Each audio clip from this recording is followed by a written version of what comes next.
নয়নদার কাছে আসবো তৃণমূলের এই ভিন্ন মত নিয়ে, মানে এই জায়গায় আপনারা বলছেন সবাই এক, তা সত্ত্বেও কেন ভিন্ন মতের কথা উঠে আসছে। কিন্তু তার আগে আমি আসবো ডক্টর তন্ময় মুখোপাধ্যায় আপনাদের কাছে, যে আন্দোলনের পেছনে সিপিএম বিজেপির মদতের অভিযোগ করছেন তো কুণাল ঘোষ, একেবারে স্পষ্ট বলছেন তিনি। দেখুন, তৃণমূল এই ধরনের কোনো আন্দোলন চায় না, কারণ তারা হচ্ছে ধর্ষণকারীদের পক্ষে।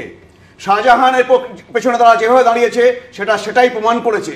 আজকে এই সাম্প্রতিককালে আপনি বলুন চোপড়া, আপনি বলুন আলিয়াদহ, এইভাবে মহিলাদের উপরে নির্যাতন, এটা হচ্ছে কারা করেছে?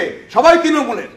তাহলে তৃণমূল হচ্ছে এখন হচ্ছে নারীদের সম্মান নষ্ট, নারীদের হচ্ছে ধর্ষণ, এদের ধর্ষককারীদের সাথে রয়েছে। তো তারা তো এই কথা বলবেই।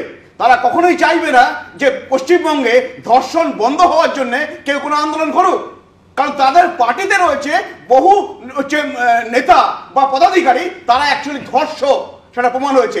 আজকে বলুন ওনারা এই বিভিন্ন কথা বলছে, আজকে বলছেন আন্দোলনের মুখ ঘুরিয়ে দেওয়ার জন্য এটা করছে তৃণমূল।